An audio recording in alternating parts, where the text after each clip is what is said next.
Hello and welcome everyone. This is Type V3 and it's time to awaken the Holy Britannian Empire's White Knight. This is Robot Spirit's nightmare frame, Lancelot, based off of his appearance in the highly acclaimed anime series Code Geass. From initial impressions, I'd say Lancelot made the transition into action figure form quite well. Most of the details can easily be spotted with nothing major being absent.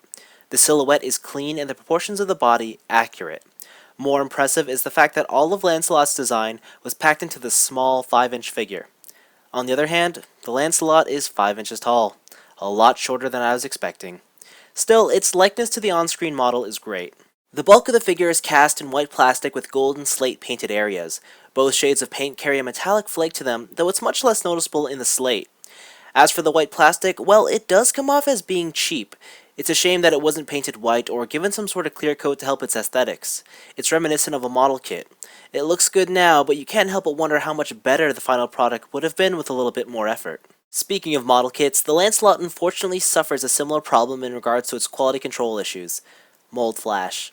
Throughout the figure you'll find many bits of extra plastic that just weren't shaved off. Their actual impact on the enjoyment of the figure is rather minimal, but it's one of those things that will constantly remind you that this isn't the most premium of products. Now you can probably already tell, but the Lancelot has a ton of posability. The head is on a ball joint, the base of the neck is on a hinge that allows it to go back and forth, shoulders are on ball joints, and they even have that whole, my shoulder can go forward a little bit more. There's a second joint on the shoulder that allows the arms to extend out a bit further. And despite not looking like it, there is a bicep swivel. Then you got double jointed elbows, ball jointed wrists, a joint at the torso and waist to do that, I suppose. Ball jointed hips with thigh swivels, double jointed knees, ankle ball joint on a stem, and these rollerblade wheeled things can come down and out and do anything. I mean, any pose you saw on the anime, this toy can practically do. Other features, I guess, would be his fact spheres. They pop up and open, so that's really neat. The sword sheaths are superposable as well, and those are not just handles; they are full blades. And because of the articulation of the arms, the Lancelot can actually grab those if he really wants to.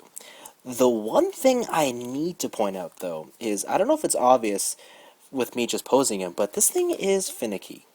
All the joints are not smooth.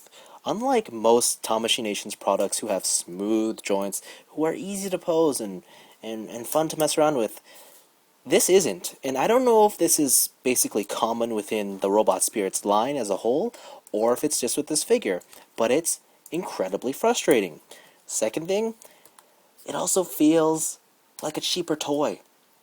You know, I feel like I just put together a model kit and this is the final product. And let me tell you, if I'm buying an action figure, that's the last thing you want me to say about your product. It just feels frail, it feels light, it feels like if I were to squeeze my hand ever so slightly, it would be crumpled within it. And I hate it for that. I really hate it. Other things, it doesn't have an opening cockpit. Now, that can be forgiven because it does not come with a small pilot version of Suzaku. And if you're wondering if that big backpack adds for some strange balancing issues, it does.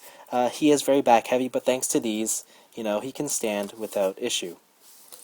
But yeah, I mean, great articulation, but I guess the combination of all that articulation and some fairly thin and less durable plastic equal a frail toy. I guess it also has to do with the fact that he's small, so these things, the tolerances are just a little bit different, and it's hard to explain, but it is just a lot cheaper feeling than I was expecting, and that is probably the biggest disappointment here. On to the other inclusions in the box. The Lancelot comes with fists along with 2 types of open palms that should cover all manner of poses. Then there's the 2 pairs of hands meant to wield his blades. Of course, you get a red pair of maze or vibration swords to signify their oscillation. The last pair of hands is meant to grip the Varus particle rifle. What's notable here is that the stock flips back and then the barrel gets switched out for an activated version to show the rifle fully engaged. It's neat, but I would have preferred 2 separate rifles as opposed to this half-step transformation gimmick. Next, the figure's forearm guards can be removed and reassembled with included parts to accommodate for the Lancelot's slash harken attack. The first configuration allows for a short extension, while the second gives you the full-on blade attached to opposable wire. To complete the look, the Lancelot's hip guards can be removed and replaced with 2 more wired Harkins.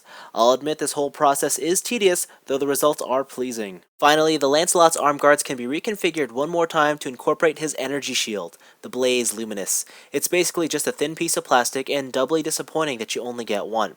There's also a display stand adapter, yet no actual display stand is included. The Lancelot is arguably one of the most iconic designs to come out of Code Geass, and unsurprisingly, one of the few Nightmare frames I knew I had to have represented in my collection. On paper, this Robot Spirit version is pretty good. The articulation is plentiful, the accessories are abundant, and despite being a little on the small size, I don't think any of the on-screen aesthetics were lost. But in actuality, Robot Spirit's Lancelot is a much more mediocre figure than I anticipated, and this conclusion all comes down to its basic construction. The final product just feels frail like a model kit, and there's nothing here to help hide that fact. There's no premium paint, there's no heft behind it, and the joints are nowhere near as smooth as other related Bandai products. There's a noticeable dip in refinement here that just seeing the Damashii Nation's logo stamped on the box makes me feel cheated. Whether it's down to Lancelot's complex design, the use of lowered materials, or just a reflection on the Robot Spirits line as a whole, it's clear that at $35, your money is best spent elsewhere.